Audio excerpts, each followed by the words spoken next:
So the last time that we put the Hyundai Grand i10 up against the Maruti Suzuki, it came out on top. That time it was facing the Maruti Suzuki Ignis, and now it's going up against the all-new Maruti Suzuki Swift, which, let's face it, is basically a rehashed Ignis, right? I mean, we're even comparing the same diesel manual variants. So I'm not expecting the results to be any different. Hold on. It is the Swift you're talking about.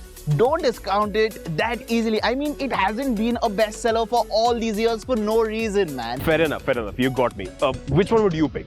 Okay, let's do this. Let's break it down into simple sections, starting with the way it looks. All right. And on that count, I think it's the Swift that wins fair and square, man. I mean, it looks younger. It's got more modern elements. LED projector headlamps, 15-inch wheels that are bigger. You see that door handle on the C-pillar? LED tail lamps. Revolutionary. Just look at this. It's supposed to be the older car here, but look how clean that design is. Boring. Come on. It is showing its age, man. And not to mention, the Swift is bigger in every measurable way. It's longer, it's wider, and it's taller. Nice reading of the spec sheet, but does that translate to actual cabin space on the inside where it matters? You know what? Let's check that out. So Tushar here has made the classic mistake of thinking it's a Swift, so it won't have space at the back, and that is exactly where he is wrong. See, if you go by the numbers, the Swift has the wider cabin at the rear, so it is better at seating 3 people, and it's got the same amount of headroom as the Grand. You're going too much by the numbers. In the real world, it's the Grand i10 that delivers the richer experience. And that's because this has got the cushier rear seat. I've also got more knee room on paper, since you like that so much. And since I've got the wider glass area, the window line isn't as tall, I've got a beige black dual tone interior, it even feels airier. And I'll concur, sure, it's not as wide at the rear for 3 occupants, but that's hardly too comfortable. Instead of having some person who's going to annoy me at the rear, I'd rather have rear AC vents and a 12-volt power socket. And the Grand keeps scoring on features. For starters, it's the quality over here. I mean, these door pads, I can't play the harmonium with them like I can in the Swift. And then there are the features. I've got a smart key with push button starter. Got it. Steering mounted audio and telephony controls. Got it. Leather steering. Got it. Auto AC. Got it. Driver seat height adjuster. Got it. Touchscreen infotainment system with Android Auto, Apple CarPlay and Mirror Link. But I know you've got that too. But in terms of usability, this one's got the superior UI, and it doesn't glare under direct sunlight like it does in the Swift. But the Swift has SD card-based navigation. And you used that last when? Okay, chalo, I'll give you that. The quality, granted, is better in the Grand i10. But here's one bit where you can't hit back. Safety. What? I've got dual airbags and ABS with the... What's missing? The ABS is only on this model. It's only on the Asta. So you did read the brochure. I read brochures very well, my man. Isofix child seat mounts, they're missing altogether in the Grand i10.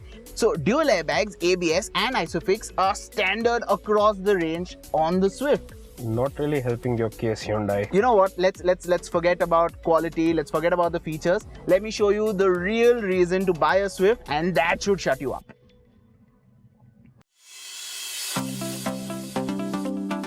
You see, this is where the Swift will reward you when you are sitting in the driver's seat. You bring it to a nice set of twisty roads, and it just gives you so much confidence to pick corner after corner. You know, the steering, it's nice and flowy. The suspension setup, it's just right. And you know, that suspension setup also gives it better highway manners. It's more stable, and you know that chassis is capable, right? And finally, there's that 1.3 liter engine. Yes, it's old. It's a national diesel, but hey, it packs that top end punch, because even you know the Grand i10, it just hits a wall after 3500 RPM. So what I'm saying is, if you want to have fun, you buy the Swift. Case closed. Alright, I'll concur with a lot of points over there. You are right, it is the more fun to drive car from the two. But let's be honest, how many people in this segment are looking for something that's fun to... You're the exception, you're not the rule. There are people, I'm not going to deny that. I'd want that too, but for everyday usability, that's what's important in this segment. That's what's important in these cars. And that is where the Grand i10 scores. Alright, we're in the Grand i10 now, and I'm going to explain my point to you with a simple example.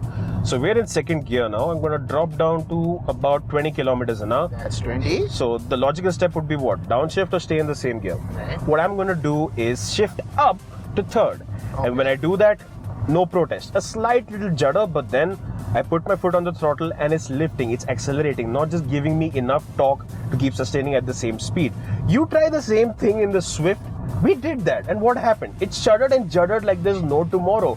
So that turbo lag issue of that 1.3 liter MJD, it's still there. So that aside, it's just about the drivability of the Grand i10. It just makes so much more sense in everyday condition. And you combine that with this gearbox. The lever offers you such nice and slick and snappy gear changes. It's just an absolute joy to use. And finally, the ride quality.